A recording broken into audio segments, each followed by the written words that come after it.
Welcome in to Moving the Chains, brought to you by Founders Federal Credit Union. I'm Kevin Thomas alongside John Epps. Jerel Hendricks back on the boards, as always, here for our Week 9 preview show. John, next, I guess, penultimate week of the season. Is it the right way to say that for high school football? The regular season here? Yeah, penultimate week of the regular season here. We've got region titles on the line. Still a lot of playoff seeding to be decided, man.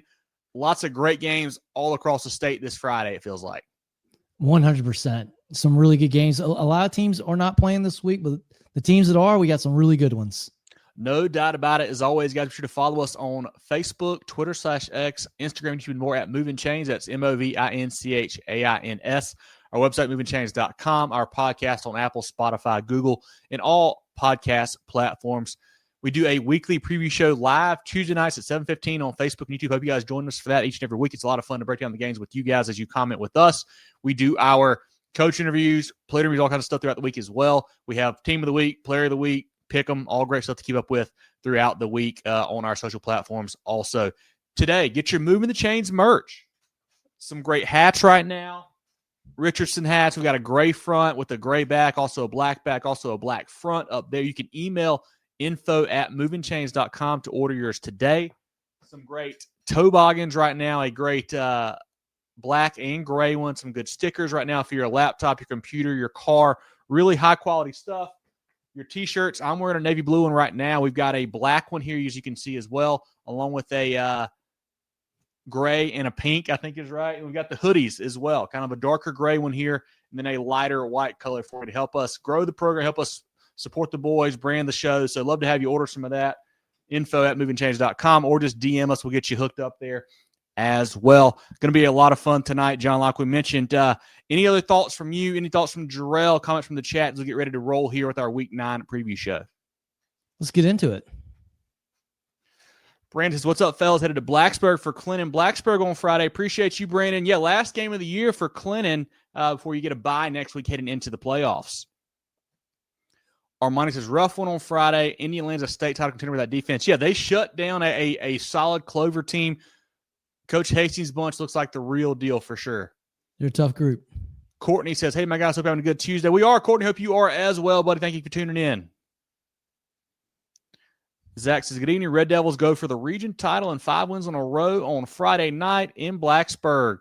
Can we read the stats from Zoom this past Friday? Yeah, we'll get to it a little in our player of the week, Zach. Big win for the Red Devils. Huge game for Javen Zoom Cook last week. Travis, what's up, buddy?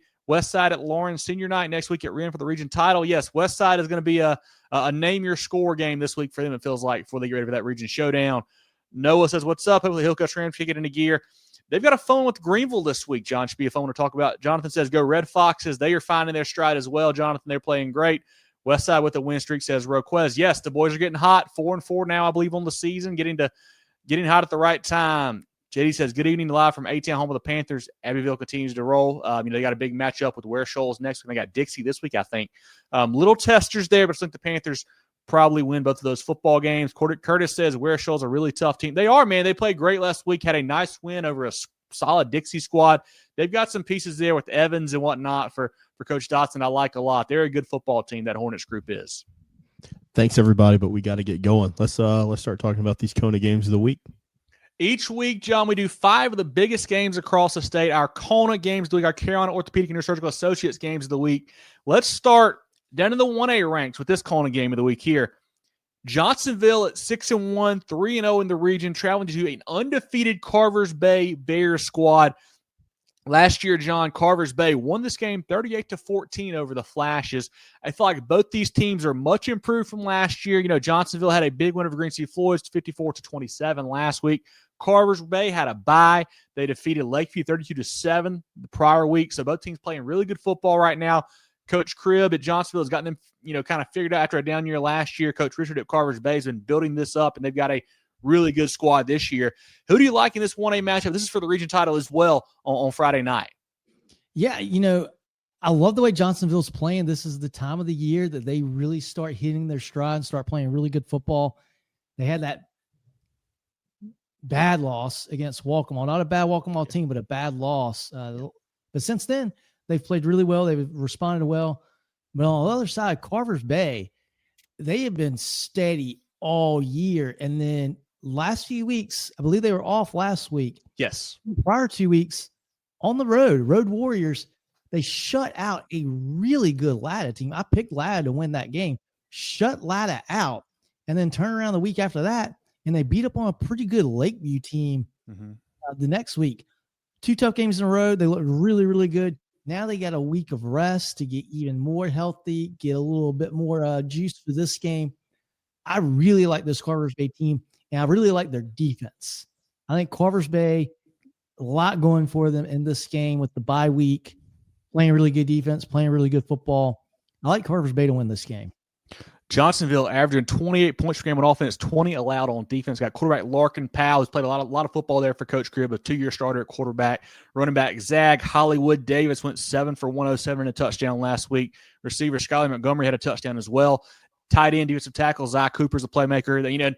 And we mentioned it 2 years ago, John, where this Johnsonville team was coming off back-to-back lower state title, championships and playing for the state championship. They lost a bunch of those guys last year, had a really young group, didn't have the season they wanted, but still they got a lot better coming into playoff time, gave a couple guys some scares later on in the season. But this year, that young group is getting older and older, and they've got some players who have been around and a lot of key pieces that are back. I hadn't many mentioned Jameer Ross or Ty McFadden yet. A lot of players that have got experience now for them. They're a good group there at Johnsonville. On the Carvers Bay side, averaging 28 points per game, just 12 allowed on defense. They want to run some more. That's what Coach Richard's bunch wants to do there. Quarterback Christian Simmons, a 2-year starter for them. Running back Kennard Hayward is a stud. He has been having huge games the last few weeks for them. Julius McCray is a playmaker along with tight end defensive end Jaquan Hanna. Offensive line, you got Zion Giles, the South Carolina commit, a Super 75 guy up front. They are a mean physical football team, and they are tough to stop. And I think especially playing at home, that certainly favors the Bears. I think that bye week came at a great time. You had 2 long road trips, week, 6 and 7. You get a bye week, you get Johnsonville coming to you now this week. I like Carvers Bay as well. A good matchup here, John. This one has been it's 4-4 dating back to 2015. So you get a lot of back and forth in this one, but I think Carvers Bay has the upper hand this year.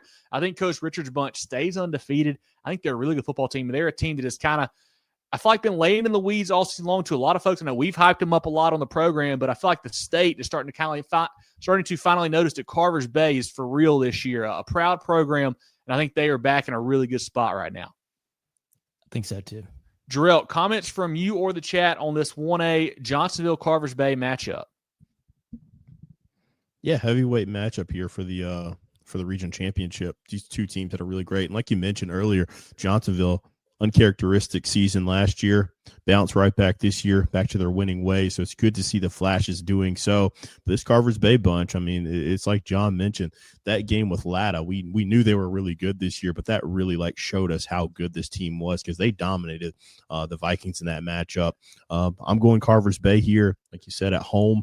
They're going to be able to just run the football and take care of business here. I don't think it's going to be a blowout by any means, but I really like this Carvers Bay bunch this year. And I still think Johnsonville's poised to make a deep run in the playoffs as well. And I do want to clarify. So if Carvers Bay wins, they will win the region title. If Johnsonville wins, they will have a matchup next week with Latta, where if Latta wins, they have a 3-way tie, be a whole thing. But if Carvers Bay wins, they will lock it up this Friday night. And also, Jerel and I got a chance to interview Coach Matthew Richard a couple weeks back from Carvers Bay. Really fun to talk to him, a guy who is from the area, has been there a long time now. Loved hearing from him and getting some feedback on what this program means to him and how good these guys are this year. So definitely go check that out on our Facebook and YouTube pages as well. Jerel, comments from the chat on this matchup before we move on. Mario says, huge 3A game between Marlboro County and Loris. It certainly is. Dylan whooped Marlboro County last week. This week, they'll probably be Bulldog fans to hope they take off Loris and make a 3-way tie there for that first place in the region. Should be a good one for sure. Dion says 33-17 Carvers Bay. John says, what's up, guys? Always great listening to you guys. Senior night for Greenwood Eagles. Greenwood is playing great football, John. The one slip up against TL Hanna earlier on in the year. They've been awesome outside of that. Appreciate you tuning in as always. Should be a great end of the season for the Eagles. Shorty says, Kev, you on the 3rd floor. Heard your house is massive. Depends on who you ask. We are in the designated moving the change room right now. So that's where we're broadcasting from on tonight's program. It's the 4th floor, but who's counting? That's all we got on this game. Should be a great matchup. Let's go to the next one, guys. Our second CONA game of the week, a 2A matchup here, John. We got the Timberland Wolves at 7-1, 3-0 in region, traveling to take on the Philip Simmons Iron Horses, 6-2, 3-0 on the season. Timberland coming off a nice win over Andrews, 21-7 last week, averaging 32 points per game on offense, 17 allowed on defense. Quarterback Malik Goodman, 85 passing yards, 113 on the ground last week and 2 touchdowns. Receivers Carter Hawkins and Jordan Gorham. Gorham, a youngster getting a ton of offers and interest lately. He is a freak athlete for them. Offensive lineman Desmond Green, the Florida commit, Super 75 guy, leads that group up front for them. Defensively, Green gets it done on that side too. Last week had 7 tackles, 3 TFLs, a sack, a fumble recovery, and a PBU. And then Robert Roberts really kind of sealed the game with a pick 6 late for Coach Wright's bunch. On the Philip Simmons side, they dominated Academic Magnet 57-0 last week, averaging 43 points per game on offense, just 14 allowed on defense. Hayes Goddard was perfect, John. 12 for 12, 241, 4 touchdowns. Also ran for 32 and another touchdown. He has 20 touchdown passes, 0 picks on the season. Heck of a season for the young man there. Running backs are Monty Taylor and Jeremiah Richardson are the lead backs for them. Receiver Ashton Kellerman last week, 2 for 67 and a touchdown. Defensively, you got Nate Elsey, Ethan Chisholm, Layson Stockton, Deavante Irving, and Roman Hood. John, this is a fantastic matchup again, man. A Philip Simmons team that's won 6 games in a row, a Timberland team that's been really solid all year long. Who do you like in this matchup for the Region Crown? Yeah, it's a great matchup here. I've got Timberland in my top 5. And, I look at the matchup and I go, man, I probably should have Philip Simmons around the top 5 too, but they lost those first 2 games. Tough matchups. They played hand-in-hand in a good Lucy Beckham team. Yeah, bigger programs as well. Yeah, starting the season 0-2. They haven't looked back since. Timberland, a really, really good team as well. I think this is going to be a really good game, but you just read off the stats for Philip Simmons last week. It's such a luxury to have really good quarterback play, especially at this level. And if you've got a kid that can, it's a 12 for 12 for 240 yards. He's not just dinking the ball at the line. I mean, that's 20 yards of completion. That is big time. And whether it's throwing the ball downfield or just find the playmakers to let them make plays, doesn't matter. The yards are there. The touchdowns are there. I think the offense for Philip Simmons is going to be the difference maker in this game. I like Philip Simmons at home to win this ball game because of their offense and because of the steady, consistent play that they've had at quarterback this season. Timberland, they're a program that always has good athletes, always has good size. It feels like that's no different for them this year. Quarterback Malik Goodman, he's a good leader for that group as well. I mentioned Gorham. I think the way that they've got some size outside is really a difference maker. Like you can't, stack the box against that running attack there because you've got the weapons with Gorham and Hawkins who are big guys out wide as well for them. Defensively, same thing, fast, physical as you could expect from that group. Going to be a fun matchup. Last year Philip Simmons won this game 21-7.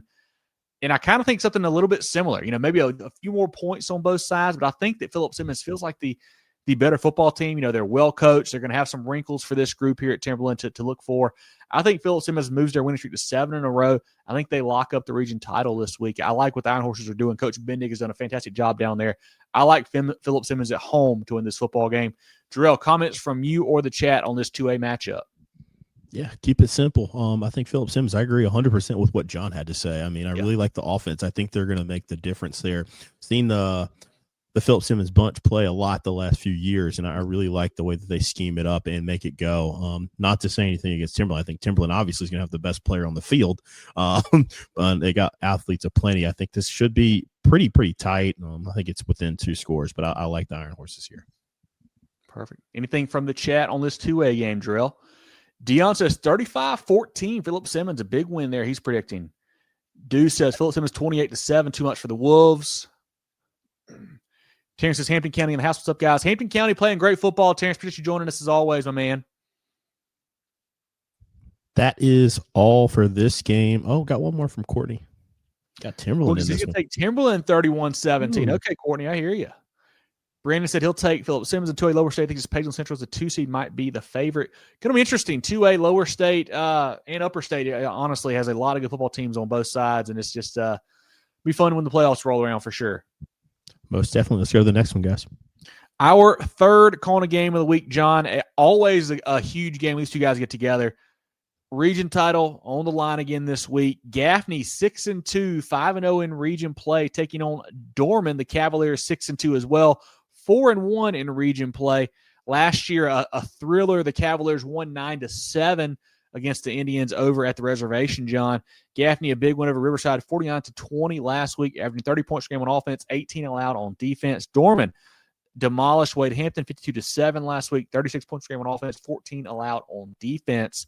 Two really good football teams, two teams that kind of seem to mirror each other as far as they both want to run the football and play defense. Who do you like in this 5A game? Yeah, I think this is a really, really even matchup. It more even than most of the games of the week that we talk about on a given Tuesday night. Really even matchup here, I think. Good teams. I think they're probably a player away or a step away from being great. Mm-hmm. But they're still really, really good football teams. And they're really tough at home.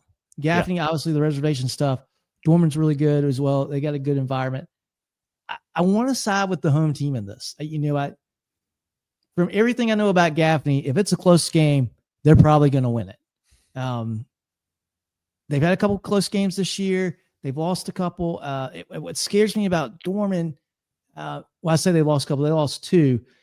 Dorman, though, the same way. Their two losses, they lost by 3 at Spartanburg a couple weeks ago, and then they lost that overtime game against Greenwood early on in the year, really putting Greenwood on the map. So I'm not super confident in either one of these teams in a really close ball game. And I think we're going to have a really close ball game on Friday. I'm just going to basically coin flip here. I'm going Dorman just because they're at home. But I think it's going to be a really good game. Probably a quick game with all the running that we see. But I think Dorman at home. I'm gonna go with the Cavaliers. If this game is at the reservation, I'd say the exact same thing and say I think Gaffney's going to win because of the home field advantage.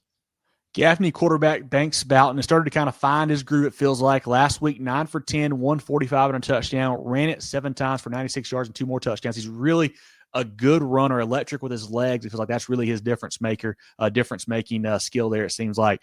Running backs, Justin Dawkins went 10 for 61. Josiah Hill, 8 for 88 and 2 touchdowns. And Dominic Odom went 9 for 70 and a touchdown. Led by Scotland Dover up front, the Shrine Bowl lineman. Defensively, Zion Ratchford is a difference maker. He had 8 tackles last week, a really good playmaker for them. Geronte Kimbrough had 8 tackles and 1.5 TFLs. A.J. Logan, and then DB Zion Dawkins, the guy I like a lot on the back end. On the Dorman side, Meek Slidell had a touchdown pass at the quarterback spot. Running back Nick Means had a TD. He's got 15 on the year. Isaac Tate, 2 touchdowns rushing as well. He's a good complimentary back there to Means. Receiver Corey Cole had a touchdown. You got Watkins Himes, Camden Miller also has options for them along with Mickler. Defensively, Contavian Anderson, the Clemson commit, Super 75 guy, Shrine Bowler, as well as Jabez Thomas lead that group. We mentioned the run game, John. I do want to shout out Dorman offensive line coach Michael Lancaster won his 300th game as a coach last week. Not the head coach, but still, a part of 300 wins is really cool for him. They always have a good group there on the O-line for the Cavs. This is going to be a fantastic ball game. What worries me a little about Gaffney, John, is that last week had a lot of penalties. You got to clean that up. When you have a game with two teams that are this tightly matched, you can't have a personal foul or a big hold or just, whatever it is at a key moment. That can really flip the game. So that stuff worries me. Got to get that cleaned up for Coach Littlejohn's bunch there. And just like the the Johnsonville Carvers Bay matchup, this one has been really tight as well. It's 5 games apiece going back to 2016. So it's definitely an interesting matchup between these two guys here. And like I mentioned earlier, both teams want to run it. It might come down to who can throw it better. And that I don't know who I trust in that department right now. So going to be a fun one. I don't know where I want to go either. Jerel, do you have any thoughts? Can you sway me one way or the other? Because I don't know what I'm thinking here in this Indians-Cavs matchup. I got no persuasive argument for either team here in this particular game. I felt good about Dorman until they stubbed their toe against Spartanburg a couple weeks ago. So I was like, okay, they seem to have it figured out. And then that game happened. And then Gaffney, I kind of just think they are what they are right now. And I think their coaches are doing a fantastic job of realizing that. Obviously, they're getting it done on the ground, relying on that, trying to protect the ball and dealing with those things, not having a vertical pass game really this year and kind of just leaning into it. But I got to agree with John again here. I think if this game's at the reservation, give me Gaffney, but it's at Dorman, so I'm going to go with Dorman. don't feel good about it at all. So I think these are like some really good players. I think these teams are not to the top level as reflected with our polls and things like that as some other teams are. But I think it's going to be a fantastic matchup, and it's going to be an intense football game. Hope that helps. Not really. No, it really doesn't. I gave you a precursor to it. I told you I wasn't going to be persuasive at all. I know, and I've been trying to think about common team, like who do you guys face like this other team, or I just don't know who do we compare it to, and I can't get a feel for it. Like I was like, maybe if you look at Spartanburg, compare them to one of these guys, or maybe a Burns. I don't know. It's a tough one here. Just because you guys both took Dorman, I'm going to take Gaffney just to kind of save face with the program here. I don't feel good about it. I don't feel good either way about this one. Should be a great matchup. Last year, 9-7. I don't see it being that low scoring again. We're going to see a few more points, but I do think maybe in the 20s sounds about right. So like I said, a quick game, a lot of running the football, a lot of great defense. So looking forward to seeing Ratchford on Gaffney and then Anderson on Dorman get after it. It'll be a lot of fun having those guys stop the run. I do worry. Dorman had some defensive linemen go down a couple weeks ago, Christian Warian and whatnot. I don't know what the health of those guys is. So if they're back, that's a big plus for Coach Morse's bunch. If not, that could be an issue there. But should be a great ball game. What's the chat saying about this one, Jerel? A fantastic Friday matchup here. Zach says, give me Dorman just to mess with the Gaffney people. I love it. Aaron says, if Dorman plays Phil Anderson in the box, they win easy. Yeah, I like that idea. Kind of bring him up, down, let him play in the box, attack that run game. I think that's probably a smart move there. Yeah, as well. The last few, I don't know what the stats were this game, but I mean, like Banks Bell, he's been like single digit passing attempts, like in a lot of games this year. So I don't think that's too far off. Patrick says, "Come on, John." Hey man, prove me wrong. I know what's happened before; it'll happen again. Dorman 28-24 says Brandon. Courtney's going Gaffney 23-20. Patrick's got 500 yards of offense for Gaffney, 350 on the ground. Yeah, ran the ball fantastically, man. I mentioned three backs here that had 65, 70 plus yards, plus Bowden as well. So definitely a good performance on that side of the football. Dorman throws it better, says Aaron. I do like their offense a little bit better. Patrick says, y'all are crazy taking receipts again. I love it. Yeah, Chris and Patrick, I mean, one of them called, I can't remember who called it, a few weeks ago, said it's going to be the region title game. And here we are. So, I mean, we're right here in the thick of it for sure. I'd have to look at Stan. I don't know if Dorman wins, if there might be a chance for a three-way. I don't remember who's played who yet. I don't know. But I know if Gaffney wins, they for sure, lock it up. So we'll see what happens. Should be a good one on Friday night over in Spartanburg or Roadblock, I guess technically, right? Yeah, and if Shorty, if you rework that question, I will get it on the screen. I can't put it up as is, but let's go to the next game, guys. Our fourth CONA game of the week, we've got Ridgeview at Sumter. The Blazers 6-2 on the season, 4-0 in region play. The Gamecocks 7-1, 4-0 as well in the region. Last year, Sumter steamrolled that Ridgeview bunch 49-6. John, a huge win for the Gamecocks last season. Last week, Ridgeview 29-7 over West Florence, averaging 36 points per game on offense, 11 allowed on defense. Sumter 47-34 over Blythewood, 41 allowed on offense per game, 19 allowed on defense, John. It feels like this Ridgeview group has been a team that was really tested early, 2 losses to Northwestern and Dutch Fork, had some injuries early. The quarterback goes out, Trey Howard, Christian Jackson missed some time as well for them, but they continue to keep battling and playing really good football. Sumter, the lone loss there to White Knoll, kind of surprising to me, honestly, early on in the year, but have just steamrolled a lot of folks since then. But it does seem like they can give up some points every now and then too. So it should be a fun matchup here with the Blazers and the Gamecocks. Yeah, it's going to be a really good game. This is a big game for 5A because these are two teams that I feel like, we've talked about Ridgeview, I feel like maybe a little bit more than Sumter. They're two really good teams. They're probably going to be in the thick of it as we get late into the 5A playoffs. The Sumter team, I think they're as good, maybe not quite as good as Gamecock teams the last few years. And the big reason is the defense. The defense has taken a little bit of a step back this year. They've had a couple games where they've won. They've given up more points than what you expect a Sumter defense to give up. That scares me a little bit. Offensively for the Gamecocks, great play at quarterback, really good player. Haven't seen them throw the ball a ton. They don't want successful. Yeah, when they're successful offensively, it's pushing around people up front and then having their big quarterback and big running backs pound the ball. For Ridgeview, this works out really well because they are a very athletic team. They are the most sure tackling defense that I've seen all season, and they're doing enough offensively to win ball games. That defense is so good. They don't have to score 40 points every week. And hey, no wasted effort, right? They're if you win a game 26-0, 29-7, who cares? The game's over when you get to the fourth quarter. I think this Ridgeview team is really, really good.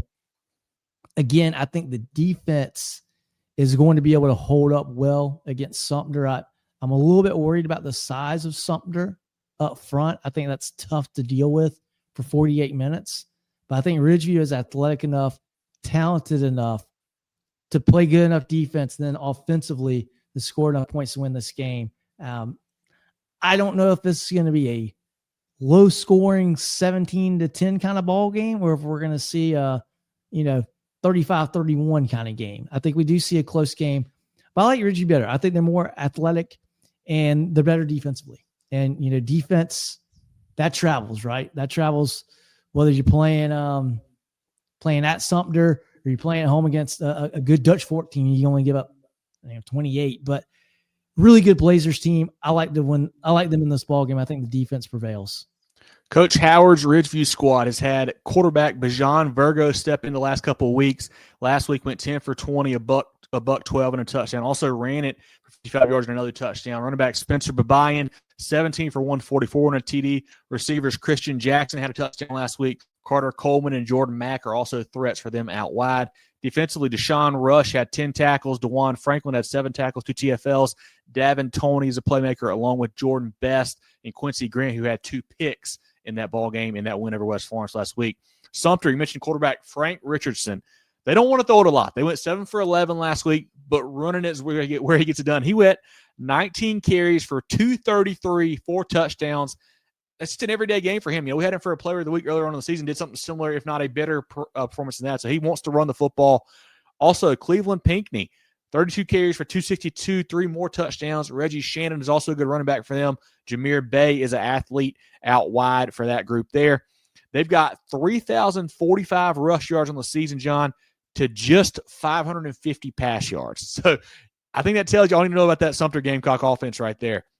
Defensively, Ty Marys, Thompson Durant on the back end, 12 tackles, half a tackle for all this. So he's a headhunter, a hard hitter back there for Coach Barnes. Demarion Holmes had 10 tackles, Cameron Bradley, 9 tackles, a sack, and 3 TFLs. And it seems like, the last couple of years, Sumter has really had Ridgeview's number. Like, they've played some games that have been, non-competitive. I mentioned last year, 49-6 Sumter. I think Jerel, was it 2 years ago, 3 years ago, we saw him play at Sumter, and it wasn't competitive that game either. The Gamecocks won big, but I do feel like the Sumter defense maybe is not as quite as good as we've seen the past couple of years. You hinted at it, John. They give up points in region to Blythewood, Lugoff Elston as well, put up a lot against them. While Ridgeview's defense has been really good. They have not allowed a point, I think the last 2 games. They've allowed 15 points in region play as a whole over 4 games. So they're playing great on the rest of the football. This will be a fun matchup. You wonder if there's more to the having their number type deal. Like, is it maybe the way that Sumter plays with that big physical offensive line, where Ridgeview, I feel like, is more of they got great back end, they got great athletes. Maybe the box does not match up well for them. I don't know. So you wonder if that's an issue this week. I don't really know what to think about that. But Ridgeview as a whole, man, just been super impressed with them. With the injuries they've had, they're a team that is well coached. They don't beat themselves. I mean, the defense, fast, physical. You said sure tackling. They certainly are. They're a legit contender in 5A. You'll see in our poll in a little bit. We got them very high. And then on the Sumter side, just what they have done with that ground attack is really impressive. But I think this is the year that Ridgeview goes on the road and gets them. I think the Blazers have kind of had this game coming, had this game circled, obviously. I think Coach Howard's bunch gets some revenge on the road. I think they win this one and win the region title this week. Jerel, comments from you or the chat on this other huge 5A matchup? Yeah, I got to go with the Blazers here too. I like this Ridgeview bunch, and I just can't believe, like I'm saying this, like the Ridgeview defense is like better than Sumter's defense, and I don't This think year? it's close. Yeah, like it's like they have performed so well this year, and that's not really their calling card. So I think this is a special bunch. I just love the way they've rallied, especially after the losses early, both on the field and in the locker room, losing players, and they have just played so good this year. That was 2 years ago into that game.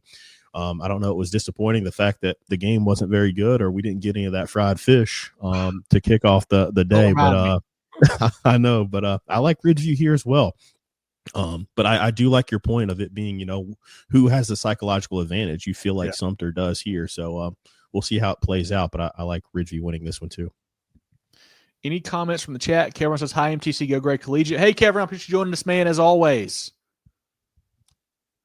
Courtney's going Sumter 21-17. I think we'll see a few more points than that, but certainly should be a good one. Ridgeview did great last week. View County, says Kevron. Yeah, they're playing great football. I think they've rattled off, 5 or 6 in a row now.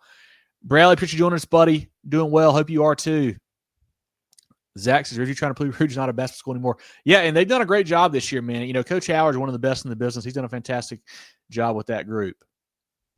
Yeah, that's all we got on this game. Let's go to the next one, guys. I do want to, while we're still in here, Jerel, and while you're on your screen too, I mentioned it to John. Like, is there something to be said for, like I said, just the style of play? Like, I think they say some teams are like, the whole, I guess Michigan, Ohio State, like Michigan was built to beat Ohio State.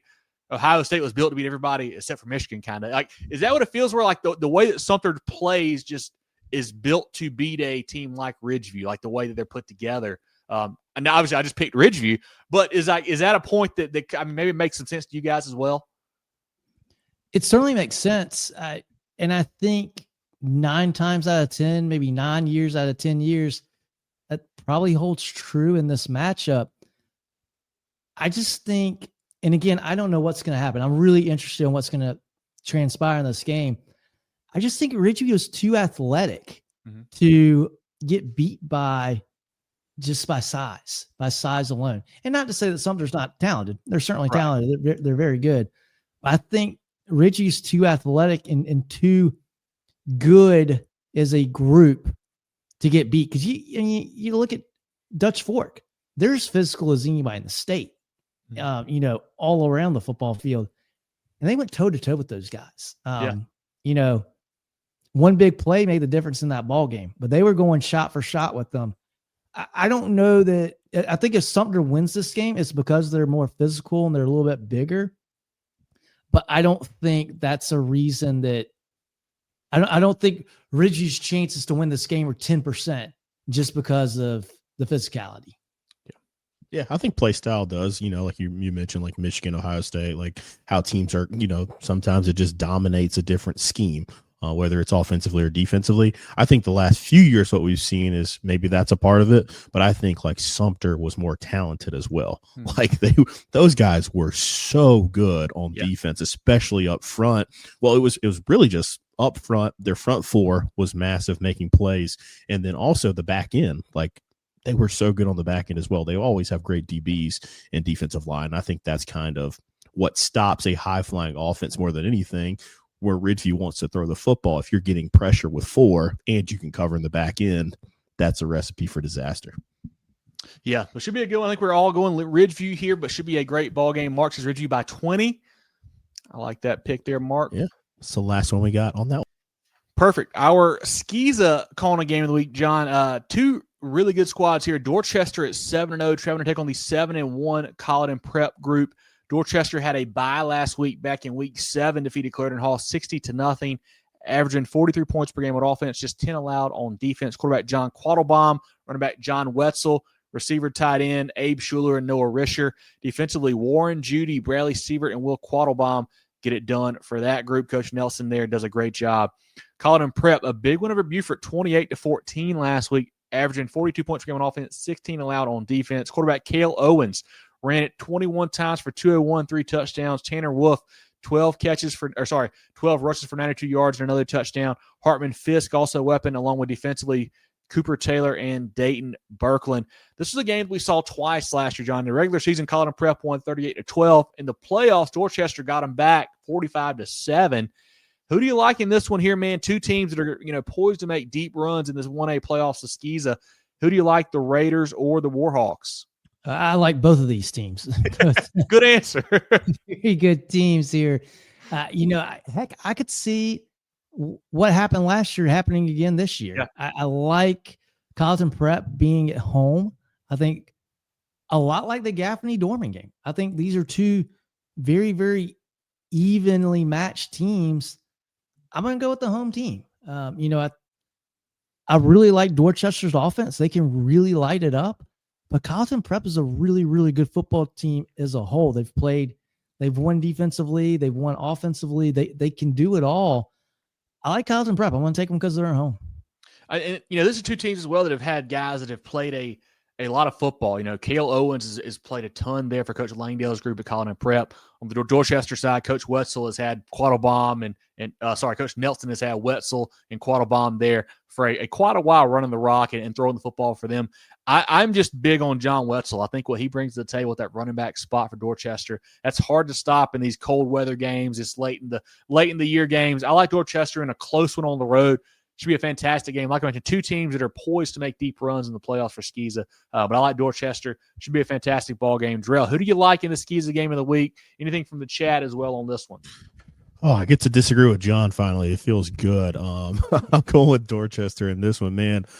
This one's hard, though. Like, this is very, very difficult. My rationale here, because I think these teams are so evenly matched and they're so good, Dorchester's just been so good to me in the pick'em contest the last few years. Obviously, they've been winning a lot, but they've been better. So I'm going with the Raiders to win on the road. I like what they get done here, and that's just my, going off vibes with this pick because I don't think you can go wrong either way. Yeah, I like that. I mean, you got two teams that are 7-0 and 7-1. They're both pretty solid there. Jamie says Colleton Prep's had a really strong offense. Dorchester's defense better stop them win the ball game. He goes 35-14 Raiders. I like that pick, Jamie. I think both teams are super talented. I said I'm on your side. I like Wetzel a lot and Quattlebaum as well there for Coach Nelson's bunch. Anything else, Jerel? Yeah, that's all that we have for that one, guys. Perfect. Once again, guys, if you missed one of our CONA games of the week, when the show is over, you can go back and watch it. It'll be live on Facebook and YouTube. You can go ahead and check it out afterwards. Once again, our CONA games of the week, we had Johnsonville at Carvers Bay, Timberland at Philip Simmons, Gaffney at Dorman, Ridgeview at Sumter, and then Dorchester Academy at Colleton Prep. Appreciate our friends at CONA for bringing us those each and every week. Jerel, let's shout out to friends of the program. Then we'll come back and go through the rest of the statewide slate, 5A down through SCISA. Everyday life means everyday expenses. Spend smarter with a Founders Federal Credit Union credit card, offering you low rates and big rewards where it matters most. Enjoy all the benefits of saving while using your Founders Essential MasterCard. Make every swipe and tap count with smart rates, big rewards on select cards, and no balance transfer or annual fees. Because your money should go where you want it to. That's the power of Founders Federal Credit Union. Apply today at foundersfcu.com. Relax. You're with Founders. With 3 convenient locations in Spartanburg, Duncan, and Greenville, Carolina Orthopaedic and Neurosurgical Associates, CONA offers the most advanced training and experience in orthopedic surgery, neurosurgery, sports medicine, and pain management in the upstate. Go to CONA.care to learn more. John, let's take a look at the 5A slate here in Week 9. Yeah, we start in the Low Country. Fort Dorchester will be hosting RB Stall. Carolina Forest, a big game here. Carolina Forest hosting Myrtle Beach. Another region title on the line here. Carolina Forest has been really good. They let one loss to Irmo. Myrtle Beach lost to Irmo as well earlier on in the year, and I can't remember who their other loss was too. But they played great for Coach Wilson lately. You get two really good running backs, Jaron Fox at Carolina Forest and then Michael Cohen at Myrtle Beach, two guys that are fantastic back there in the backfield for these guys. Going to be a fun game. I think Carolina Forest at home, a little too much firepower right now. I like what Coach Morse's bunch is bringing to the table. A team in 5. I mean, both these teams, honestly, John, but especially Carolina Forest at 7-1, really flying under the radar in 5A. A team that has, had some decent runs over the past several years. Made some nice runs, second, third round of the playoffs. Could be in for that again. We'll see. But this should be a fun matchup on Friday night down there at the beach. That was Sumter also that beat Myrtle Beach early on in the year. Sumter and Irmo. That's right. That's their 2 losses. Yeah, and I tell you what, Carolina Forest, they win this game, win the region. You've got home field advantage for a couple rounds. You're getting a bye first round of the playoffs too. So yeah, there's nobody that wants to play Carolina Forest in the playoffs. They have made that fact. In the Midlands, Dutch Fork will host River Bluff. Seen a lot of talking from River Bluff this week about this one. A team that, first-year head coach Perry Parks trying to kind of instill a confidence, trying to get that program turned around, and the guys are excited. I hope you're not asking for something you can't handle. We'll see. Dutch Fork, may not be their, elite level we've seen other seasons. They're still pretty dang good, John. So going to be a fun one. I think Dutch Fork at home especially wins this football game, but River Bluff, they're ready, it sounds like. Yeah, that's not a bear I want to poke. We'll see how that goes. Hillcrest will be at home against Greenville. That's a big game there. I think Greenville, if they win that contest, I want to say they've got TL Hanna, I think, next week. And if they beat Hillcrest, I could set up a game with TL Hanna where if they win, it's a three-way tie for the region. If they lose it, I think the region will go to TL Hanna there. A fun one there. And I think Hillcrest is a dangerous team to Greenville because Greenville's had trouble scoring points this year. I know they can play defense, but I think Hillcrest got enough offensive firepower. They could, light a fire, and they might be able to scare Greenville. I think they might could win this football game. Malden gave Greenville a heck of a scare last week, John. The Rams are a team to look out for in this one, but it'll be a fun matchup over at Chandler Stadium on Friday. I think the Rams are the better team, but I think Greenville's more talented. So, it's going to depend on who brings their A game in that one. Good comment from Shorty there. We talked about the CONA game of the week, Sumter hosting Ridgeview. Staying in that same region, we got Lugoff Elgin hosting Spring Valley. West Ashley will be at home against Somerville. Chapin, without a win on the year. They host Irmo without a loss on the year. That's going to be a tough one. I don't think this is the week they get it. I don't think. No. No. Another CONA game of the week in the upstate, Gaffney going to Dorman. We got Spartanburg traveling to Burns. That's a big one there. Two teams that are, kind of middle of that region, probably fighting for maybe a home game in the first round. We'll see. It feels like, Burns just can't quite get it together. Played a tough one last week, a low-scoring game, but they did defeat Eastside, which is big for them. Spartanburg, Trent Lynch, Trey Burt getting back and healthy. They're playing some good football right now. Should be a fun one. Always fun when those two guys get together, really. Yeah, and two teams I have a hard time predicting. I haven't looked at the pick'em yet this week, but this is going to be a tough one if it's in the pick'em because I don't know. I believe it is, yeah. I don't know which Rebel squad's going to come out, and I don't know which Viking squad's going to come out. But it will be a fun game. It'll be a good game for sure. Catawba Ridge will be hosting Rock Hill. Got North Myrtle Beach hosting St. James. Nation Ford will travel to Clover. TL Hanna is at home against Easley. Woodmont on the road against Malden. Greenwood will host JL Mann. We've got a good game here in the Low Country. Ashley Ridge traveling to James Island. At Ashley Ridge team, fresh off the butt whooping they gave Somerville. Really tough squad to keep that rolling against with James Island, but this will be a really, really fun game to tune into. Yeah, last week got a shocker, honestly. AR is a team I think we were pretty high on them going into the year, but then took some lumps early, lost to Berkeley, lost to Oceanside, lost to that Carolina Forest group. We're like, all right, they're okay, they're not great. But then to just, like you said, 42-19 over Somerville last week. That was really impressive. And the way they did it too, Ryan Campbell, the running back, 26 for 202, 3 touchdowns rushing. The quarterback, Trevor Kalick, ran for $131 and another touchdown, also threw for 1.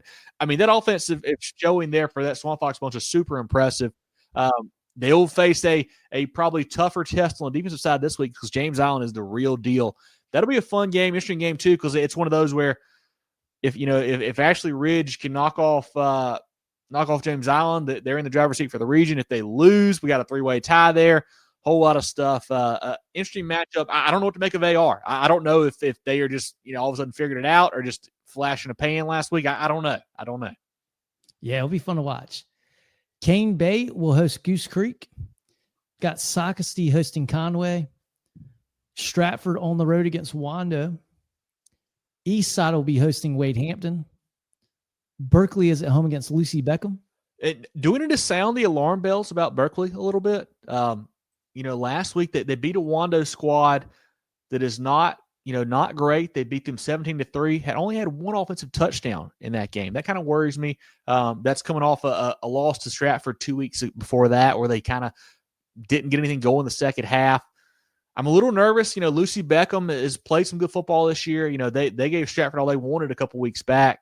I'm intrigued by this game here. I still like Berkeley a lot, but this game, I'm a lot less sure about it than I was probably 2 weeks ago, put it that way. They certainly have to wake up. I think they should respond. They're a veteran group. And hey, you get beat by Stratford. Everybody's getting beat by Stratford. Yeah. I can't hold that against them. And if you have one relatively bad game and you win by 2 scores, awesome. Yeah. Lucy Beckham, they're playing a lot better football too lately. They're a really good team. I think Berkeley, they've got the senior leadership where they step up and they come alive this week. They'll certainly need it. Yeah. Fort Mill will be at home against undefeated Indianland.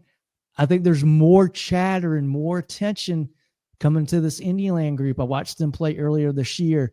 Good quarterback play, and they're good on the lines. This is a good football team. I expect them to win again Friday. This game here, I think, could be close for 2 reasons. One, I think Fort Mill's defense is really good. They got some really good players on that side of the football there for Coach I was going to say McElhaney. I don't think that's right. Sorry, Coach. I'll get your name right here in a minute. But then also, is it maybe a look-ahead spot for Indianland? You got Northwestern on the horizon next week for all the marbles. Could be a little bit of a look-ahead spot. You pair that with the really good defense there at Fort Mill. Could be a tight matchup. I think Indianland is the better talented team, but it's pretty fun. And it's Rob McNeely is the Fort Mill head coach. Sorry, Coach McNeely. I know I was close about that. But, yeah, I'll have an eye on that one on Friday. Should be an Indianland win, but we'll see.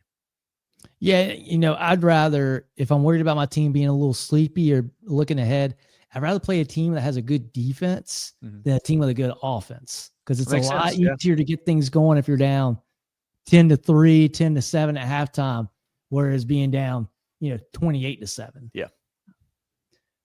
West Florence will be at home against Westwood. That's a tough one to say. We'll say that once and move on.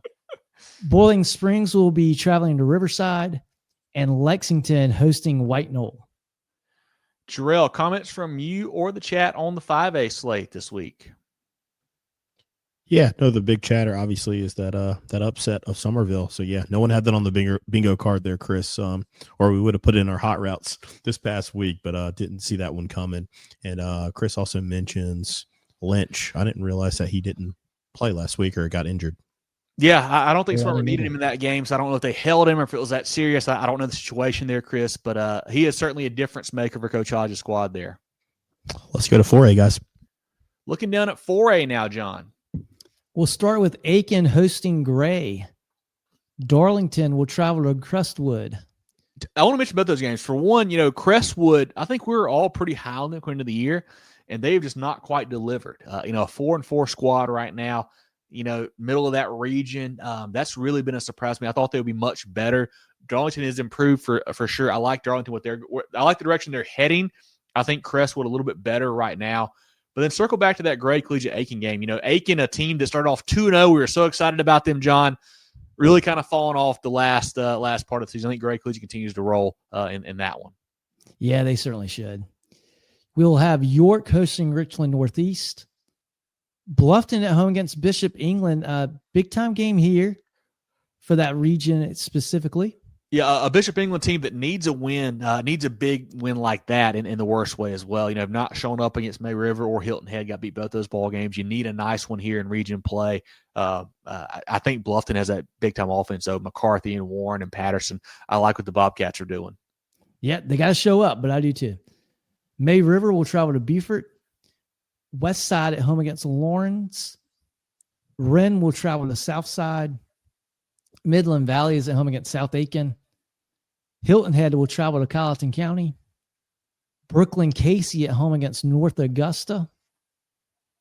Daniel will travel to Blue Ridge. This is probably Daniel's toughest region game outside of that Seneca matchup. Yeah. And I still think they win rather handedly on Friday. South Point will be at home against Dreer. Camden hosting Lancaster. Berea at home against Travelers Rest. The Dog Bowl, as Jerel told us, right? That's pretty cool.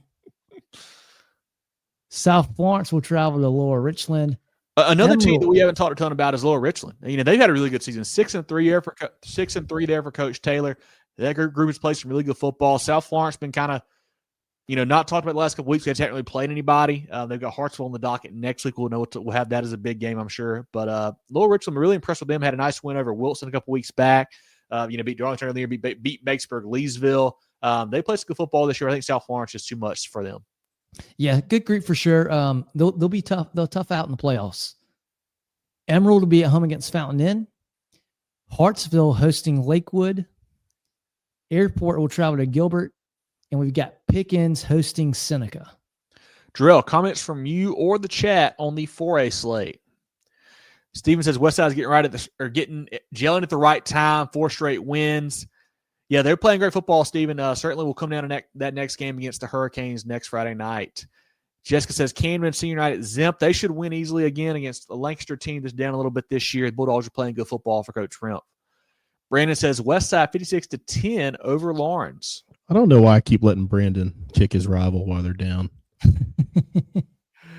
RoQuest says Westside's Keelan Powell go for another 5 touchdowns. He had a huge game. One of our Player of the Week nominees last week had a monster game there for Coach Lane. Yeah, and Shorty. We are TR, says Shorty. Shorty, the TR brethren. Are you paying him on the side? Oh, Shorty's a TR alum too. Come on now. I know it's like a guest appearance here. Jerel, can we get a full breakdown? TR Berea, give us some thoughts. Oh, Devil Dogs by 70. I mean, just gonna destroy those guys. Wow. I mean, lost a heartbreaker. We started off pretty good against Blue Ridge. Lost the jug, but not gonna lose the dog bowl. We're gonna get that done. Never say we're gonna lose to Berea. That's just not gonna happen. Coach Good in the right direction. I like it. Yeah, good to go. I like it. Anything else on the 4A slate? I'm going to guess we're good. Let's go to 3A. Sorry.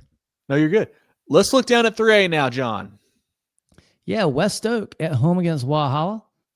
Christchurch will travel to Southside Christian. A good rivalry game there. Southside Christian's been a team that's tough for me to figure out, Johnny. Like they've, looked really bad some weeks, and they've come out, surprised me, and looked really good other weeks. It's really up and down, not the most consistent season for them right now, but a big win over St. Joe's, let's say 27-7. So it's not like they're trending upward for Coach Guess in year one. I think Christchurch, a few too many playmakers right now. I think Coach Hatfield's bunch wins that rivalry matchup. Yeah, it would certainly be a big win if they got one Friday against Christchurch. Mm-hmm. Powdersville will be at home against Carolina High. Chapman will travel to Woodruff. Woodruff, boy, they really showed out last Friday. Really impressed with that group. Big time win in person for that one to see them take down Mountain View Prep. Coach Sloan's group is poised for a big playoff run. It feels like, Chapman got their first win last week over Union County, to get off the snide there. I think Woodruff just too much firepower, man. What they can do offensively with Davis and just Gibson and Moats, and that crew is impressive. And the defense, the front seven, man, the box has been really good for them. I think Woodruff rolls in that one. Battery Creek will be at home against an undefeated Orangeburg Wilkinson. A team that, we have tried to keep mentioning, but it's just hard to because just they haven't played the toughest schedule lately. They've got Oceanside next week. I'm sure we'll talk about them in that ball game there. But Coach Carter's bunch, man, been super fun to follow what they've done with Haltawanger and Avenger and that group there. The Bruins are back. This is back-to-back really good seasons for them. I love that program he's building down there. Hey, and I know someone mentioned it about Ridgeview earlier. Orangeburg Wilkinson, no longer just a basketball school. They've been this is 2 years in a row. They're playing really good football. A team that is a football school, Dillon, they'll host Walcombe on Friday. Big win for the Wildcats last week, man. Took it to Marlboro County. I looked at the stats. I believe Dillon now has given up one offensive touchdown to Marlboro County over the past 2 seasons. So, they are doing a great job on that side of the football, man. And then the young pieces are getting better and better. Zay Robertson out wide's a stud. The quarterback, Kale Sam Funktalia, is getting better and better for that group there for Coach Roller. They're a team you want to look out for in the playoffs. Yeah, for sure. And like you said, they're only going to get better and better. Yeah. That's a good group. And I tell you, the pressure that was on them last week in that Marlboro County game was pretty high, especially for a young group. And boy, they responded. They responded great. Yeah, John, and I want to say this too. Kind of, we've talked about Dillon. That Walcombe group's really good too. They're playing this week. Coach Johnson does a great job there. They've got the greats. I think it's AJ and Adrian. Man, they're a tough out. They're 6-2 on the year, man, playing some really good football. They're a team that I think we were all high on going into the year in 3A. They've got 2 losses to Carvers Bay back in week 0 and then to Loris 2 weeks ago. This Walkmall team is a good squad. I think Dillon a little too much this week, though, for them. A Walkmall team that started to play really good football this time last year, too. Yeah. Staying in that region, we've got Aner hosting Georgetown. This is a chance for Georgetown to get a W. Probably the best chance they've got all year. Belton Honey Path will be at home against Pendleton. Broome hosting Mountain View. MVP needs a nice bounce back. I think this point or this game here, it could be my hot routes points factory game here. I think both offenses are really good. In MVP, Coach Ramsey's bunch, I'm sure they will bounce back. Did not have their best showing last week. Should be a fun. I think MVP wins this ball game, locks up second in that region. We've got Keenan hosting Newberry. I'm intrigued by this one, John. Newberry has been really good all year long. Keenan, we expected some good things out of them. Hunter O'Neill at the running back spot has been good, but they hadn't played great. Last week, you get Cam McMillan, the transfer from South Point, is back. He's playing quarterback for them now. They get a nice win last week over a Fox Creek team that we thought was pretty solid. I think Keenan's a completely different football team with him at the quarterback spot. They've got some pass game now. Newberry, I think they're the better football team, but it's just tough to judge this Keenan group because I think they've changed so much just in the past couple weeks. It'll be a fun game to keep an eye on. St. Joseph's will travel to Palmetto. Chesney is at home against Crescent. Marlboro County, tough schedule for Marlboro County. Now they've got to travel to Loris. Tough 2 weeks for those guys. Yeah, and I mentioned it earlier. Dillon, I think, has to be the biggest Bulldog fans this week because, if Marlboro County wins it, we'll get a 3-way tie for the region title. And I don't know what the tiebreaker is in that region, but they need Loris to take an L this week. But I think Loris is just too good, man. I like what that group does. Moon Jerel had a huge game last week for Coach Mance's group. Grim Lewis, all the Shermans. They are a really tough out. I think the Lions win this game. And yeah, Zach, that is up to each region to decide how they want to change that. Yeah. Yeah. How they want to sell a tiebreaker. Some of them are crazy. We've got Swansea hosting Fox Creek. A Swansea team with their first loss this week to Silver Bluff. Interesting ball game over there. See how they bounce back. Yeah. And tough Fox Creek team as well. North Charleston will round it out. They'll host Hanahan. Hanahan, a good football team there for Coach Turner, getting better and better, it feels like. North Charleston, really good athlete. Lorenzo Kitchen Jr., kind of all over the field for them. He's a stud for that Cougars group. But I think Hanahan goes on the road and wins this football game, but should be a good one on Friday. Jerel, comments from you or the chat on 3A? There we go. Swansea by a lot, says Bulldog. I kind of lean that way as a bounce back for them as well. Oh, and then Dion's got Fox Creek 28-10. So Swansea's not good at all. Okay. We'll see. Love that. Boss Man's got Newberry by 30. Newberry by 21, says Dion. Request says BHP Woodruff is a playoff matchup we all want to see. Certainly do. We didn't get it last year. Woodruff got knocked off by Powdersville earlier on, but should be some great offense in that game for sure if we get those two together. Brandon, Swansea had first loss this week to Silver Bluff. Yep, that was a tough one for them. Courtney says, I think when the big BHP Bears went on Friday, region champs on senior night. I believe so as well. I think they've basically got it locked up now. I think with that win over Crescent, but I think that would secure no ties or like that as long as they win on Friday. And Shorty just leaves me hanging. We're going to lose to Maria. Says, oh, no. Just left me hanging. Left me hanging. But, yeah, that's all the comments we got for this one, guys. Perfect. Let's shout out some friends of the program. We'll look down at the 2A, 1A, and SCISA ranks. Schedule your sewer drain clearing with Preferred Home Services today. If we can't clear it, it's free.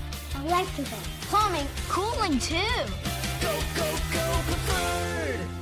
Looking for top-notch sports gear and uniforms? Look no further than First Team Sports. With 30 years of serving the Carolinas, First Team Sports is your local full-service dealer. From youth teams to colleges, we've got you covered with team uniforms, staff apparel, Letterman jackets, sports equipment, and facility branding. Visit our local store in Greenville or firstteamsc.com. Make First Team your first choice. Founders Federal Credit Union means banking made for you. The on-the-go, the pick-up and go, and the I want to go. Because at Founders, we give you the financial tools that make every dollar work for you. For the little things to the big things. For your future and your peace of mind. We'll always stay grounded in our roots But reaching beyond what you'd expect is where we'll always go. Find out what our members already know and enjoy a new way to bank. Relax, you're with Founders. Let's take a look at the 2A slate now, John. Yeah, in 2A, Hampton County, they will host Whale Branch. One of our CONA games of the week, Phillips Simmons hosting Timberland. That should be a great ball game there. Manning will be at home against Marion. Marion's still looking for their first win of the year. Struggling down there for the Swamp Foxes. Columbia will host Eau Claire. Big time game here. Saluda traveling to Strom Thurmond. Always a fun game there. Yeah, when I was looking into it, we were talking, I guess, last weekend or last middle of the week, John. Like, hey, what we're looking at for week 9? What's going to be big? And we had kind of circled this one as a game of the week until Saluda went and got knocked off by 96, and that kind of knocked it off there. I've been a little bit worried about Saluda all year. I feel like they haven't been as good as some things we've seen in the past there for the Tigers. Strom Thurmond continues to roll. It seems like, man, I love what Coach Webb's bunch brings to the table. Saluda, I just don't know if they've got the firepower to score with Strom Thurmond. I think the Rebels can kind of shut them down defensively. I think Coach Webb's bunch rolls and locks up the region title. If they lose this ball game, it gets really interesting next week with Saluda and Batesburg-Leesville playing. But I think Strom Thurmond wins and takes care of business this week, and I think they lock it up. A lot of talent on that sideline for the Rebels as well. Allant Collegiate hosting East Clarendon. Clinton will travel to Blacksburg. Pelion is at home against Batesburg-Leesville. A Batesburg-Leesville team that has kind of found their stride. I think Amadre Wooden has ran for 200+, I think, the last 3 or 4 weeks, really getting it going there for Coach Lawson's bunch. They have the tough loss to Strom Thurmond. Since then, they've been on a roll. They continue that this week over Pelion. Mullins will be at home against Kingstree. Sherrall, a surprisingly 4-4 now Sherrall Braves squad. They'll travel to Buford. Chester traveling to Mid-Carolina. Edisto is at home against Barnwell. Chesney hosting Crescent. Liberty will go to Landrum. Central Pageland at home against Chesterfield. Central needs a bounce back. If you guys didn't see it, one of the crazier endings to a game last week with Andrew Jackson defeating those guys with a late 4th and goal score, and they get a strip as the guys going in for Central there. Just in a crazy ball game. I still think Coach Easton's bunch there at Central is a really good football team, man. I think they're going to beat Chesterfield, I think, by a few scores. I like the talent that they've got there with Lou Allen and Holloman and Wilson and crew. That might be the wake-up call that Central needed there last week to kind of clean some things up, get away for some penalties, some turnovers. Might be what they needed to get them going the right direction again. And you talking about wake up. This Andrew Jackson team is certainly woken up. Yes. They'll travel and play North Central. A little bit of a rivalry game there. That should be a fun one. 96 will be at home against American Leadership. Andrews will be at home against Burke. So I was trying to read the comment there about Andrew Jackson. Sorry, I missed it. My fault. Yeah, they are getting hot. I saw that part. They are getting hot. They're playing some good football. And hey, how about the hustle to run the running back down there at the end of the game to win that ball game? Woodland will be hosting Academic Magnet, and that will round out the 2A slate. Jerel, comments from you or the chat on 2A. Okay, Brandon says Andrew Jackson, one of the hottest teams in 2A. Upper State bracket is a Region 4 champ. Yep, that is correct. So I think 1 and 4 goes Upper State. 2 and 3 will go to the Lower State out of Region 4. Strom Thurmond by 14, says Dion. Bossman says Saluda is doomed. Strom Thurmond by 21 or more. I'm thinking it's a multi-score game as well, honestly. It's kind of how I'm leaning in that one. Chris says, remember school record watch for Amadre, 205 needed. If he just does what he's been doing the last couple of weeks, Chris, he will certainly get there. Awesome to see what he's done over his career. Brandon says, Clinton will play North Central first round of the playoffs. Are they a decent team? They're not bad. They have a good record. Brandon. I will say that. I don't think they're that great. I mean, Clinton should win pretty easily. But yeah, I don't think there's any problem there for the Red Devils. Hampton County for the region, says Terrence. Yeah, they're playing great football. They're a team, and I love what they've done there for Coach Hannon, where they schedule some big boys early on. They'll take some losses, take some bumps and bruises, but once the region play comes around, they're better for it, and they've been rolling the last several weeks. That is it for 2A. Let's go to 1A, guys. Let's look down at 1A now, John. Yeah, we got one game on Thursday night. That is Bamberg Earhart hosting Allendale Fairfax. Remember Everybody Gerel, else playing man, on. they are awesome. They're playing such good football. I think it's a name your score game again for them on Friday. I feel like it's been a name your score game for almost every game. For Yeah, them. exactly. On Friday night now, Rich Spring Monetta will host Calhoun County. Baptist Hill will be at home against Scotch Branch. That's a good game there. I think that Baptist Hill may be the better team, but Scotch Branch has the better athletes, if that makes sense. Two teams that I think are really solid. Intrigued to see how that one shakes out over at Baptist Hill. That should be a fun one in 1A. Yeah, Baptist Hill a good team. I feel like we gave them a little bit of love toward the end of last year. They really were playing some good football.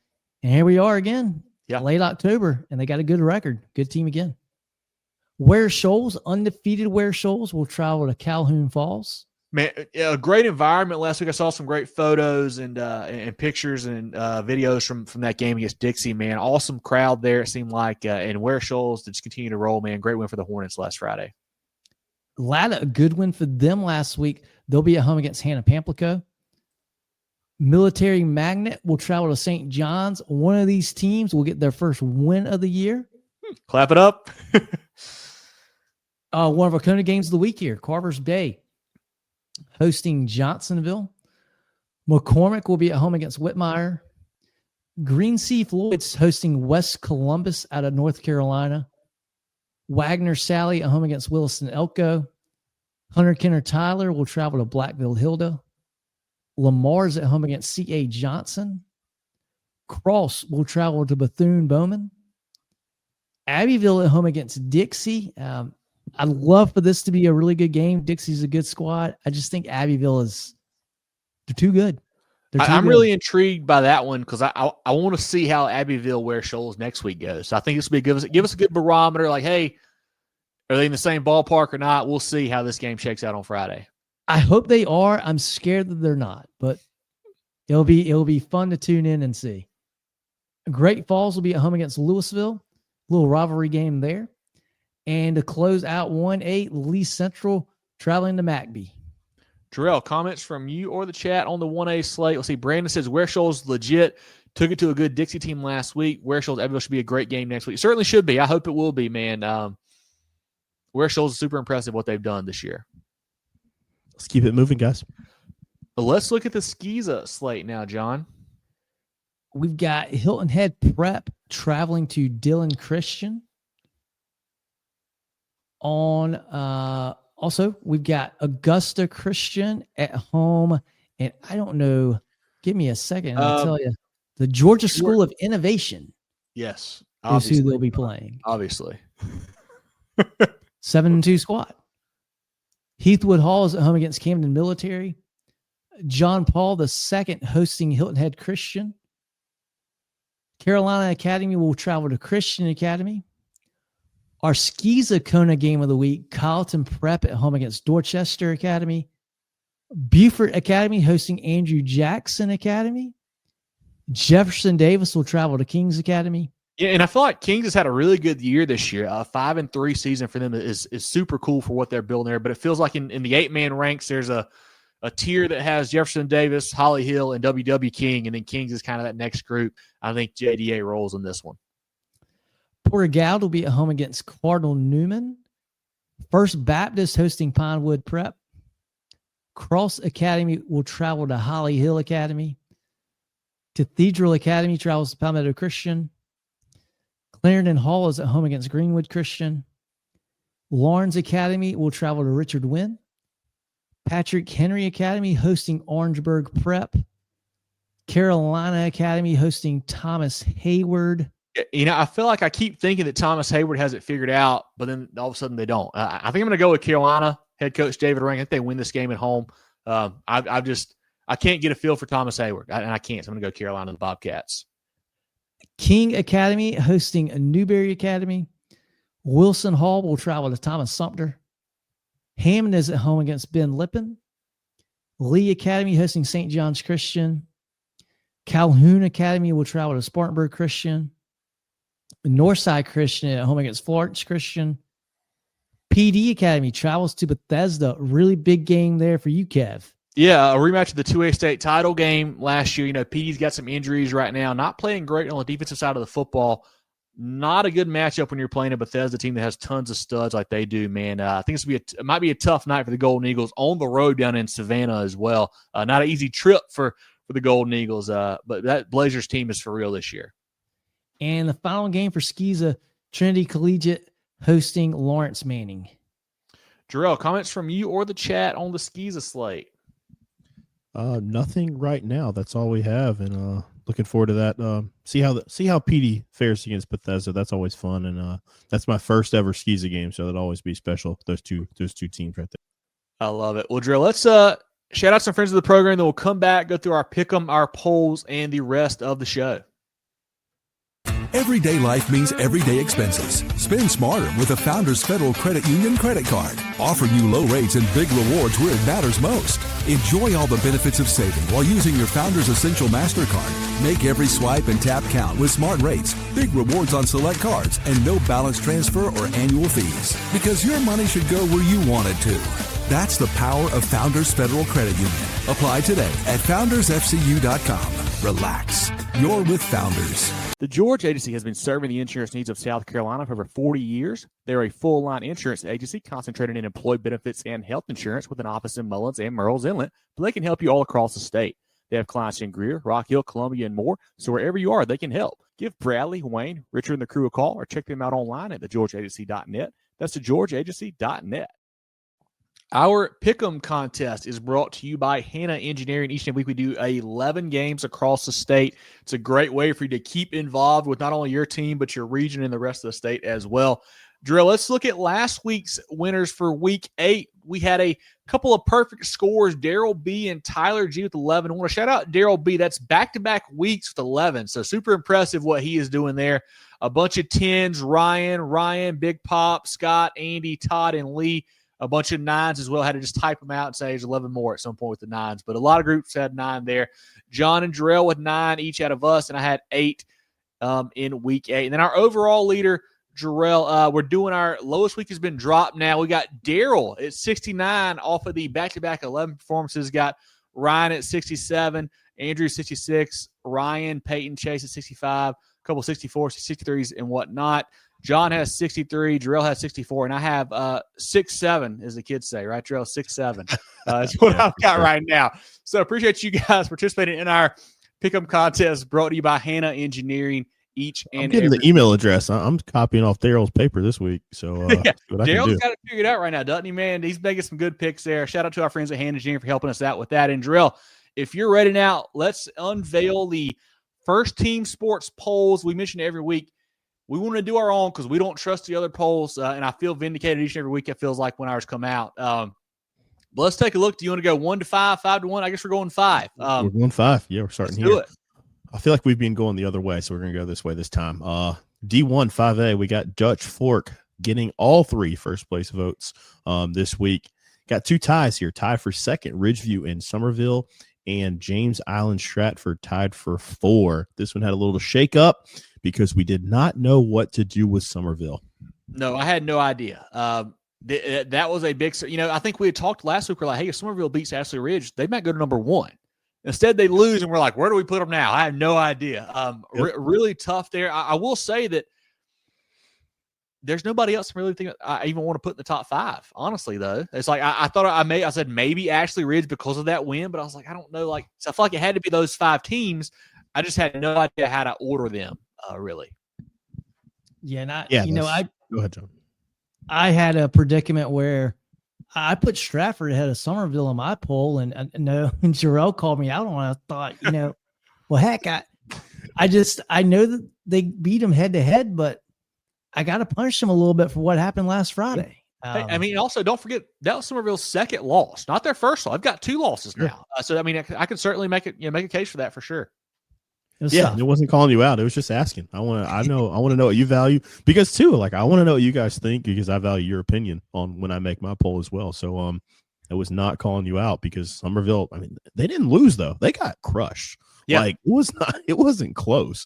So the only hard thing for me is I do head to head is my number 1 thing. So that was the reason why I felt like it was best to keep them ahead, but different strokes for different folks. Let's go to Division II, though. We got Irmo sitting at the top, getting 2 first-place votes. Northwestern getting a first-place vote at the number 2 spot.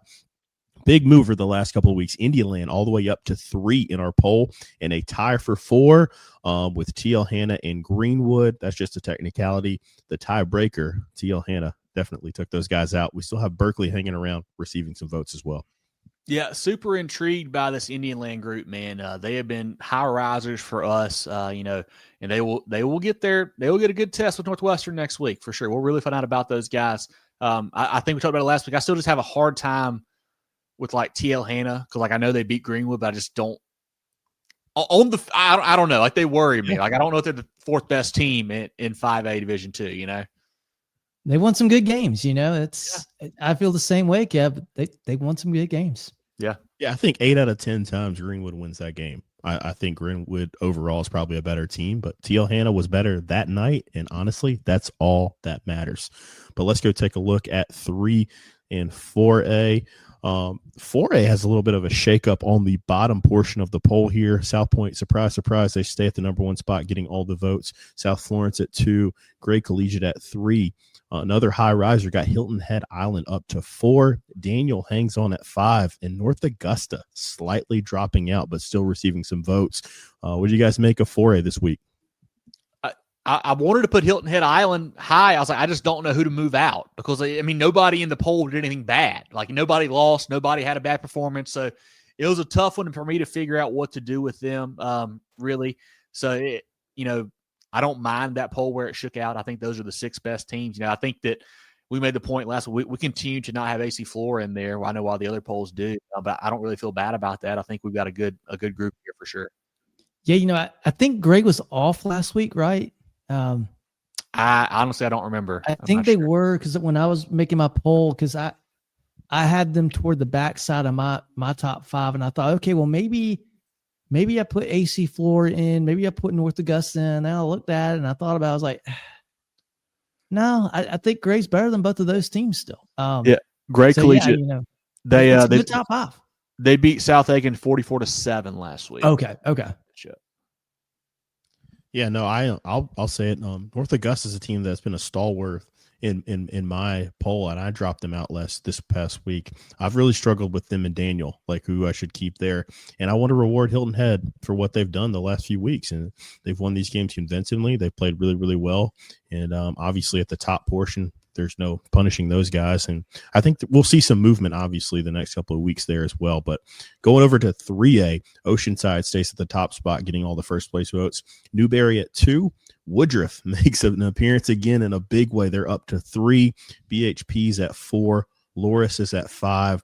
Guys, I don't know about you, but I think 2 through 5 can't be any tighter. We could probably throw some other teams in the mix.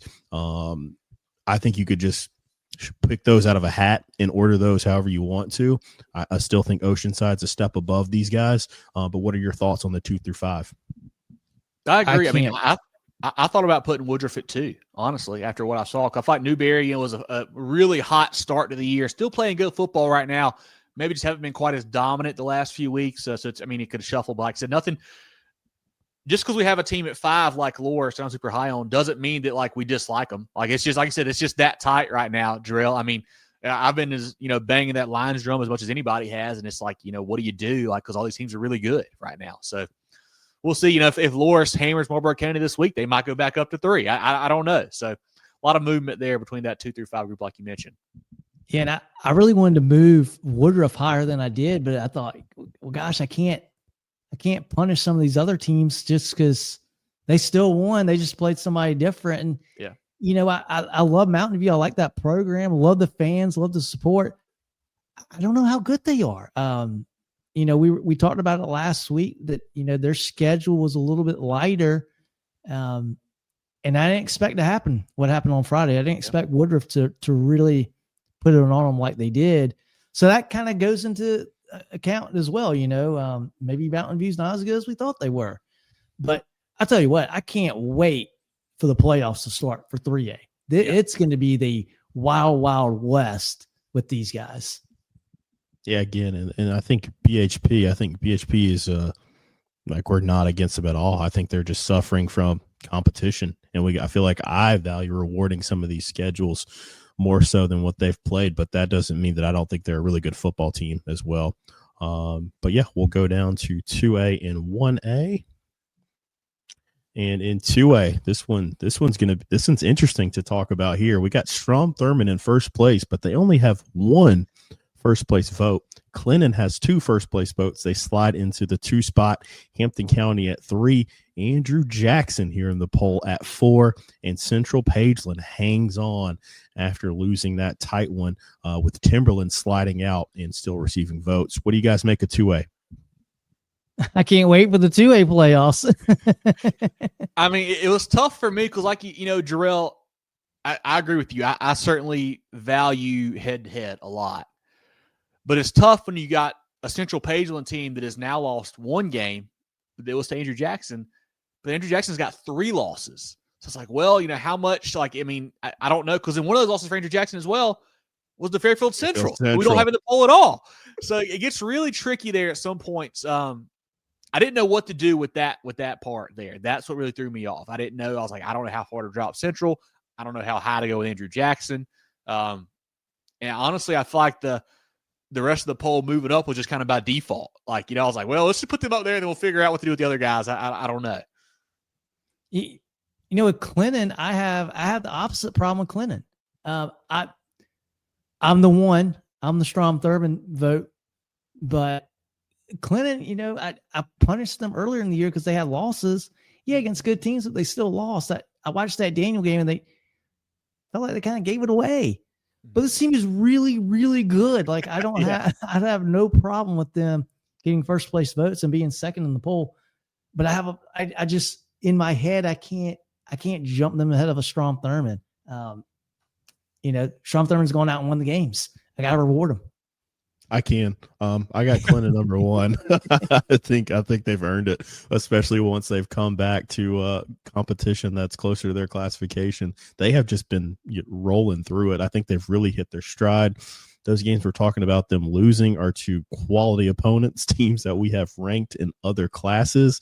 So I give them, quality loss is such a terrible way to phrase it. But I mean, if you're going to schedule the big boys and continue to play those programs, I'm going to give you credit for it. And I think that's kind of something we saw with MVP. Maybe they were a little bit inflated from the competition, and that's a new school. Like, they don't really have the opportunity to build out a schedule like a historic program like Clinton, but you kind of see it later on down the road. And AJ, man, like you've mentioned, 3 losses, but you got to put them up. They're going to win that region. And that's a really, really good region too. Like, we're talking about North Central, Central Pageland, Schraw. Those are really, really good teams in Lower State. The hardest one for me out of those 5, Hampton County. Yeah, that's the one that I struggle with. Yeah. I'm going to be interested to see, if the game goes like we predicted this week, where if Philip Simmons beats Timberland, then really what do we do? How high do they jump in the poll? It's a mess. It's an absolute mess. Or if Saluda knocks off the Rebels, what do we do then? A lot to be figured out still in 2A as well. Most definitely. Let's look at 1A. I mean, again, this one stays the same, and I don't think this one has changed in, I don't know, at least a month. We got Abbeville at number 1 getting all 3 votes. This one's been the easiest graphic for me to make all year. Abbeville at 1, Bamberg 2, Carvers Bay 3, Cross at 4, 5 with Johnsonville. Again, we'll see some movement here in 1A. The hardest thing here, guys, is a team that's not receiving votes and frankly should, is Ware Shoals, but we only got 5 spots. Yeah, if we were going 6 deep, I mean, I got them in there, no doubt. Yeah, it's tough, man. That's the one for me. I just hate leaving Ware Shoals out. That great season they've had so far, but that's your poll for the week. Really exciting stuff, guys. Yeah, really appreciate our friends there at First Team Sports for helping us put that together each and every week. And I do want to mention this too. I know we got a comment earlier from our friend Nathan on our page outside of the show, but wanted to mention the RPI. And I don't know if you guys are familiar with the way the RPI works in South Carolina. You guys might care, you might not care. I don't really know. But basically 5A and 4A are using that for some playoff seeding. There's a Max Preps RPI, and it's really weird, Jerel and John, because it takes in 40% your winning percentage, 30% your opponent's winning percentage, and the other 30% is your opponent's winning percentage. So it gets really kind of convoluted there for 5A and 4A, and it'll help determine, like I said, some seeding and some at-large in those bigger classifications. And like one of the big problems for me right now when you look at it is if you look at the 4A RPI, you have submit. We're gonna send. There we go. At number 4, you had North Augusta. Number 5, Seneca. Number 6, Gray Collegiate. Number 7, Daniels. So you've got North Augusta and Seneca above teams that beat them in the RPI rank. So it's just odd. Like I don't love that system. I don't know if there should be a better formula. I don't know. Like I think the problem with the formula is I don't know why the fact of who your opponent plays and their winning percentage is as much as a fact as it is how good your opponent was at the beginning. Like that's the one that really gets me. I don't love it being 30-30 on that back half there. And I think that's really odd. Well, and what I can't get over is there's nothing to compensate for different classifications. Right. It's just winning percentage. Yeah. You could be a 1A. Well, I know it doesn't count for 1A, but okay, you could be a 4A team. You go up and play. Hey, South Point. They played Northwestern. Yeah, Northwestern's really good, but they lost that game. You're like, yeah, they lost to Northwestern. They're one of the best teams in the state. Yeah. And, somebody could lose to a 1-loss 4A team that's just not that good, plays an easy schedule, and it gets counted the same. It's crazy. Yeah. So, this is the second year of them using this. I'll be really intrigued to see if they continue or what the situation is going to be. When we get this next reclass here, they might change the way they do that. I don't know. But certainly interesting. I don't really understand as well, Jerel and Dron, one of you guys may have seen this. I understand, I guess, for 5A because you're breaking out different regions where half a region goes high, half a region goes low. I understand that. But like for 4A, why are we using it for 4A and not for 3 or 2 or 1? Because there's not a split class there. So I don't really understand the dynamic of why they do it that way. That's a great point. But just wanted to bring that to you guys' attention. I think it gets updated every Tuesday, every Monday. So certainly have an eye on that the next couple of weeks as we get ready to really find out who is playing where in the playoffs. Once again, our polls brought to you by First Team Sports. I want to shout out our teams of the week. We had Ashley Ridge for that big win over Somerville, 96, their big win over Saluda, and then Dillon going on the road to beat Marlboro County. Those are all powered by Preferred Home Services. And then our players of the week insured by the Georgia HC. We had Aiden Gibson at Woodruff, Javen Cook at Colleton, and Amari Verner at Seneca. 3 running backs that had monster showings on Friday, guys. A lot of fun to see those stats as highlights roll in. So appreciate our friends at the Georgia HC and our friends at Preferred Home Services for bringing us the players of the week and the teams of the week. Jerel, John, any final thoughts on just anything in general before we kind of wrap up the show for week 9? I'm looking forward to it already. No, a lot of comments about the poll this week. I really love it, guys. And again, I forgot to put those up. We need to read those. Yeah. Oh yeah. No, we can definitely. Sorry. I completely I got sidetracked by the RPI. No, for sure. Let me see. Let me go to the beginning so we can do that. If it's too many, don't worry about it. Woodruff in the building. Thank you for tuning in. Appreciate you. The Wolverines are playing good football right now.